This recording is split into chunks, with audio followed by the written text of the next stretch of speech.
Hey, what's up, fellas? I'm making some water glass today, and I wanted to bring you guys along for the journey because I learned something about water glass that I don't think a lot of you casting people realize. I don't think you guys know this.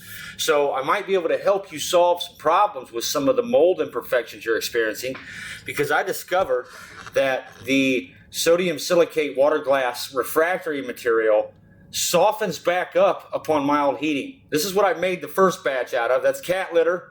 And this is sodium hydroxide drain cleaner. Now, the best way to make this stuff is this recipe right here, and use silica gel beads. You don't even got to crush them up. You just need a hot tray, and you come out with this beautiful amber liquid that's clear. That's how you know when the recipe's done, by the way. When it boils clear, you're good to go. This here is a Nerd Raid suggestion. He said to use a high silica formula with 60 grams of the silica versus 40 grams of sodium hydroxide.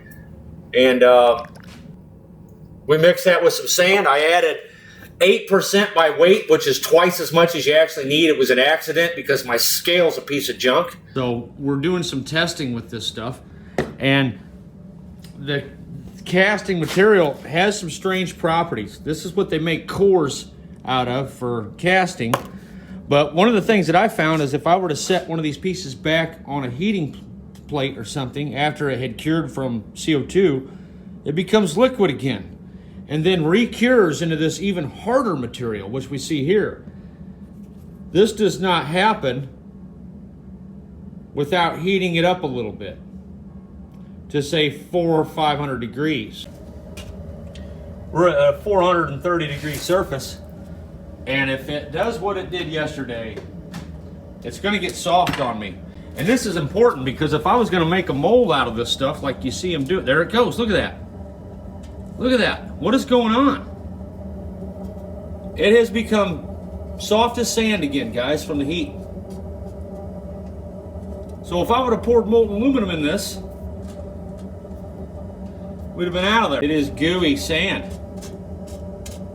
It will re-harden up again, but that's not the point.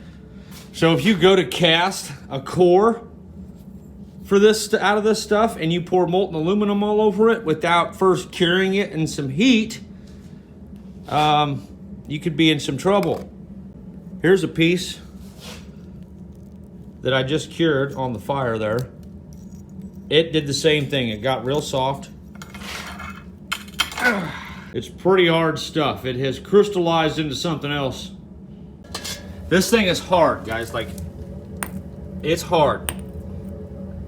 Yeah, it's leaving a little bit of powder there, but you couldn't break this if you wanted to. I just want to show that it is hard. Watch what happens when this baby gets heated up. It's already starting. I could feel it getting mushy on me. You see that? And it gets bad, dude. That is just wet sand right there. Because I want you guys to see this. This here is probably ready to flip over. I could see a change in color there. Turning to mush on us. So if you go to use this stuff as a mold, I highly recommend that you heat that mold. Just look at this. You guys know I couldn't do that earlier. This is just soft mush. I made a stick of it right here, and we were going to check out its strength.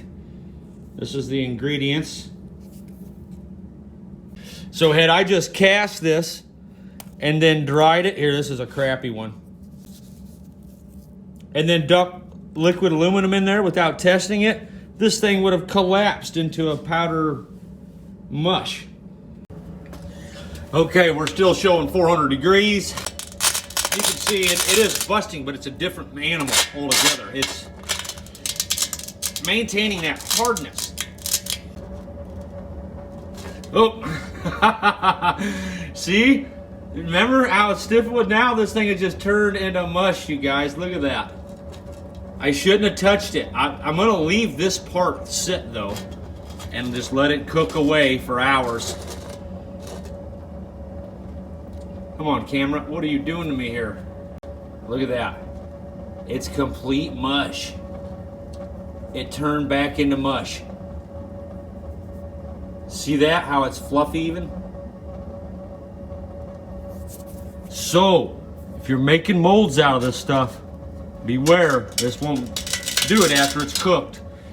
This poor thing here, I'm gonna try and let it cook and see what happens.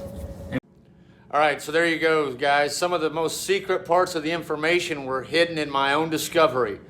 I looked at several different recipes of how to make the water glass, and a lot of them were wrong in the sense that after you made the solution and you set the jar on the counter, you come out the next day and it's a solid. Here. So it looks good for the video. I hope they liked the views they got, but they really didn't do us much of a favor. They should have waited until the end of the testing to share. This is what you can come up with a lot of those recipes out there. I even added water to this to try and save it. So I definitely am going to stick with the 200 milliliters of water per 60 grams of the sodium silicate and the 80 grams of sodium hydroxide. And you have to cure these castings. So I was going to pour some shapes with this casting setup using the silica sand because it seems so cheap. But now I don't know.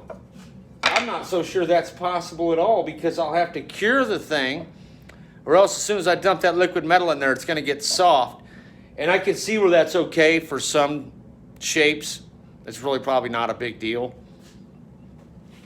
I don't know how fast. Maybe the aluminum quick cures it. Is that a possibility? It quick cures it? I'll throw a blowtorch on some on a piece and we'll see. But that's all we got for now. I'm going to get back to some of this testing. When I have more information to share with you guys, I'll share it. But I just wanted to show some of the things that I did not know any of this, and I researched for hours and still had to figure this out the hard way.